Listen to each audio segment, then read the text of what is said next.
जय श्री माता जी। भारत में सहज कृषि परियोजना कार्यान्वयन कार्यक्रम में आपका स्वागत है। आइए हम यह समझें कि यह परियोजना हम क्यों कर रहे हैं। परम पूज्य श्री माता जी निर्मला देवी ने एक बार कहा था कि सहज योग जीवन के हर अंग में बहुत लाभदायक हो सकता है और इस तरह भारत के गांवों में बसे किसानों को मदद कर सकता है। गरीब और जरूरतमंद किसानों की कृषि उत्पन्न आर्थिक स्थिति में वृद्धि कर उन्हें सहयोग के द्वारा होने वाले लाभों के बारे में समझाया जा सकता है। इस तरह से वे लोग सहयोग को अपनाकर अपनी आध्यात्मिक उत्थान के साथ कृषि उत्पन्न में भी वृद्धि प्राप्त कर सकते हैं। इसी आधार पर आइए हम आगे बढ़ते हुए इस कार्यक्रम को कार्यान्वित करने की असल प्रक्रिया को जानें। कृपया सदैव यह ध्यान में रखें कि ये सारे परीक्षण परम पूज्य श्री माता जी निर्मला देवी की दैवीय कृपा में किए जा रहे हैं, जो कि इस कार्यक्रम की सफलता का आधार हैं। कृपया आगे बताए गए चरणों का पालन करें। यह फोटो यह दर्शाता है कि किस प्रकार दैवीय चैतन्य के माध्यम से प्रतिष्ठान पुणे में इतने बड़े आकार के सूर्यमुखी के फूलों का उत्पादन हुआ है। इसी आधार पर हमें सहज कृषि परीक्षण या प्रयोग को करना है। इन परीक्षणों को 3 श्रेणियों में इस प्रकार बांटा गया है। पहला, खाद्यान्न दलहन तिलहन पर परीक्षण। दूसरा, फल फूल सब्जियों पर परीक्षण। तीसरा, पशु पक्षियों पर परीक्षण। आइए देखें कि किस प्रकार इन प्रत्येक परीक्षणों को वैज्ञानिक रूप से कार्यान्वित किया जाए। पहला, खाद्यान्न दलहन और तिलहन पर प्रयोग। किसान को पहले यह निश्चित करना होगा कि वो किस फसल पर यह परीक्षण करना चाहते हैं। इसके लिए एक उपयुक्त भूखंड का चुनाव करें। जगह का माप 5 गुंठा प्रति परीक्षण, यानी चैतन्यित फसल ई और बगैर चैतन्यित फसल सी होना चाहिए। दोनों परीक्षणों चैतन्यित बगैर चैतन्यित फसलों के लिए भूमि प्रकार, उर्वरक क्षमता, ढलान एक समान हो। दोनों भूखंडों को समान मात्रा में खाद उर्वरक दिए जाएं और दोनों भूखंडों को एक ही समय में बुआई के लिए तैयार किया जाए। बीजों और रोपण सामग्री को चैतन्यित करने का तरीका।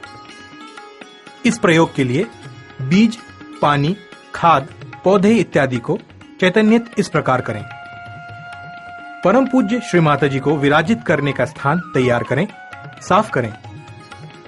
श्री माता जी की प्रतिमा को गुलाब जल से स्वच्छ करके कुमकुम लगाएं। दिया या मोमबत्ती जलाकर तैयारी पूर्ण करें। प्रयोग क्षेत्र में जितना बीज लगे उतना बीज अलग रखें। उसको बराबर 2 हिस्सों में बांटें, एक ई और दूसरा सी भूखंड के लिए।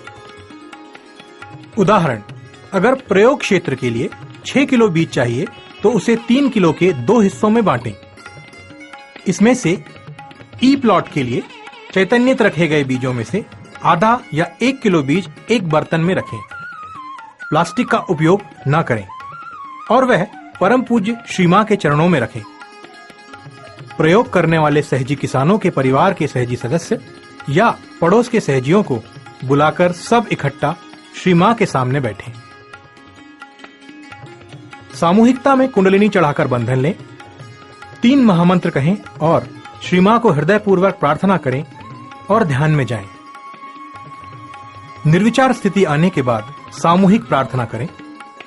परम पूज्य श्री माता जी, हम सहजी आपकी कृपा से सहज कृषि प्रयोग करना चाहते हैं। हमने आपके श्री चरणों में इस फसल का बीज रखा है।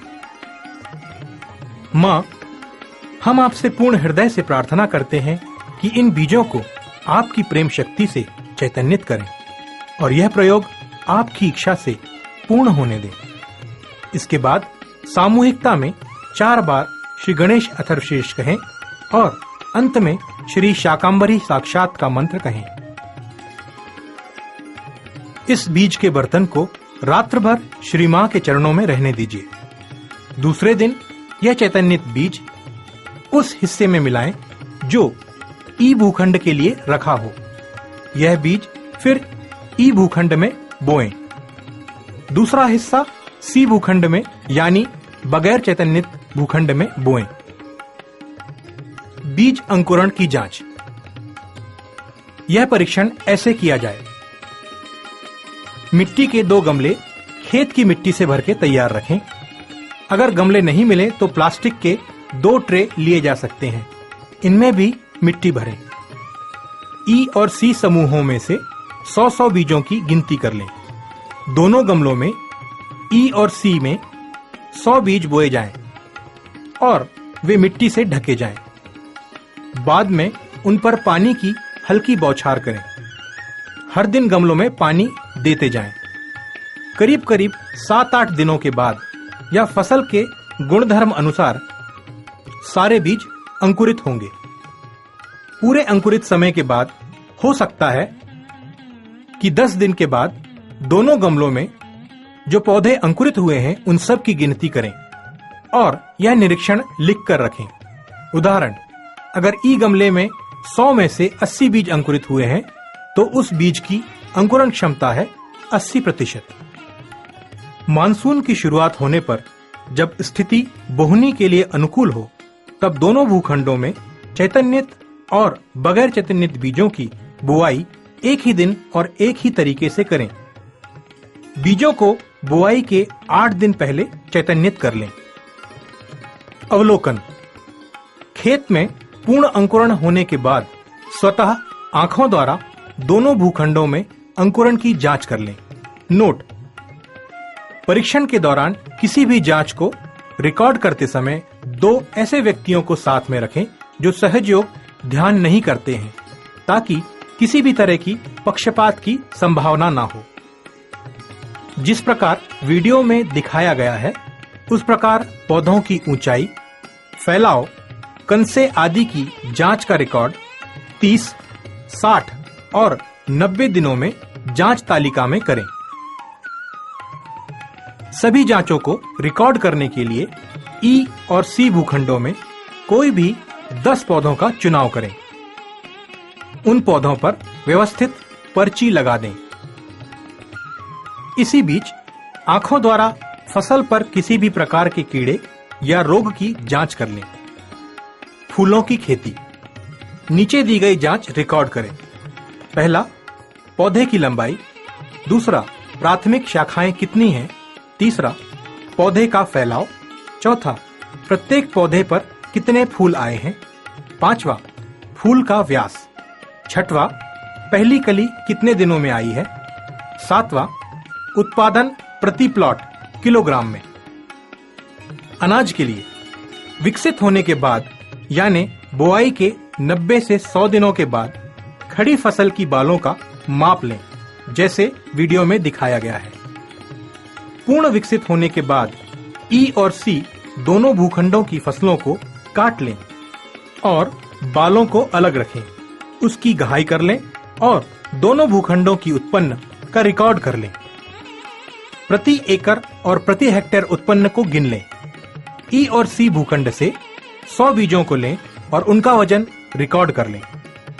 तुलना करने के लिए ई और सी भूखंडों के अंतिम उत्पादन जैसे बालें, फूल फल आदि की फोटो लें।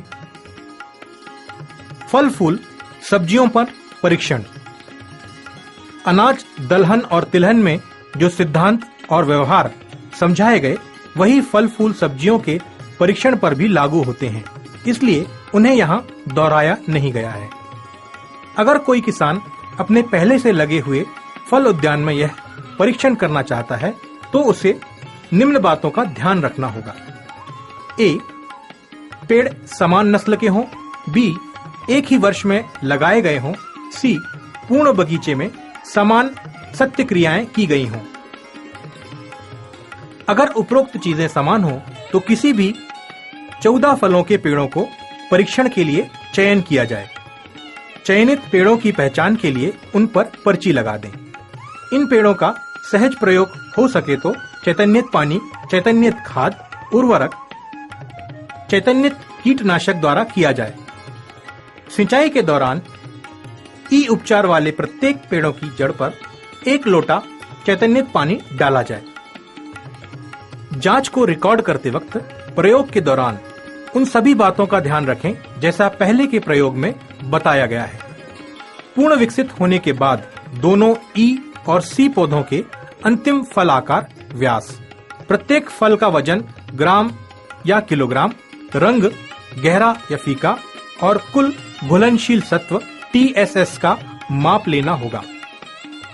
प्रत्येक पौधे से 5 फलों की जांच के लिए चयन करना होगा। TSS, जो कि शर्करा के प्रतिशत को दर्शाता है, रिफ्रैक्टोमीटर द्वारा जांचा जाता है। पशु पक्षी विज्ञान पर प्रयोग। इस भाग में छोटे पशु पक्षी जैसे बकरी, भेड़, खरगोश, मुर्गी, ईमू पर प्रयोग किए जा सकते हैं, क्योंकि सामान्यतः किसानों के पास ज्यादा मात्रा में गाय, भैंस आदि प्रयोग के लिए उपलब्ध नहीं होते हैं। जहां तक संभव हो, प्रयोग चैतन्यित दाने, पानी द्वारा किया जाए। दाने और पानी को चैतन्यित करने की प्रक्रिया उसी प्रकार रहेगी जैसे पहले समझाई गई है। इस परीक्षण के दौरान किसान को 14 पशु पक्षियों का प्रत्येक ई और सी के लिए चयन करना होगा। ये पशु पक्षी एक ही नस्ल, उम्र और प्रारंभिक वजन के हों। प्रयोग शुरू करने के पहले प्रत्येक पशु पक्षी का प्रारंभिक वजन रिकॉर्ड किया जाए। प्रयोग शुरू करने की तारीख को निश्चित करें और उस दिन से ई समूह को चैतन्यित दाना पानी दें। पहले 10 दिनों तक वजन आदि की कोई भी जांच रिकॉर्ड ना करें, क्योंकि यह प्रयोग के पहले का समय रहेगा। 10 दिनों के बाद प्रत्येक पशु पक्षी के वजन का रिकॉर्ड ई और सी समूह से 1 हफ्ते के अंतराल में करें। इस प्रयोग को 56 दिन यानी 8 हफ्ते तक करें। 56 दिनों के बाद ई और सी समूह के पशु पक्षियों का आपस में बदल कर दें, यानी ई समूह के पशु पक्षियों को सी समूह का दाना और पानी दिया जाए और सी समूह के पशु पक्षियों को ई समूह का दाना पानी दिया जाए। इस अदला बदली के आगे 56 दिनों तक इस प्रयोग को शुरू रखें। आवास, पानी, व्यवस्थापन, दवाइयां, स्वास्थ्य, देखभाल आदि दोनों समूहों को समान रखें। प्रत्येक 56 दिनों के प्रयोग के अंत में प्रत्येक पशु पक्षियों के अंतिम वजन और वजन में बढ़त की गणना कर लें। वजन में बढ़त की गणना करने के लिए शुरुआती वजन को अंतिम वजन से घटा दें। वजन में बढ़त को तुलना करने के लिए उपयोग करें। निम्न प्रकार से पशु पक्षियों के माप और वजन को रिकॉर्ड करें। जिन पशु पक्षियों पर प्रयोग किए जा रहे हैं उनका फोटो ले लें। सभी किसान भाइयों को सहयोग के इस चैतन्यित प्रयोग करने के लिए हमारी हार्दिक शुभकामनाएं। जय श्री माता जी।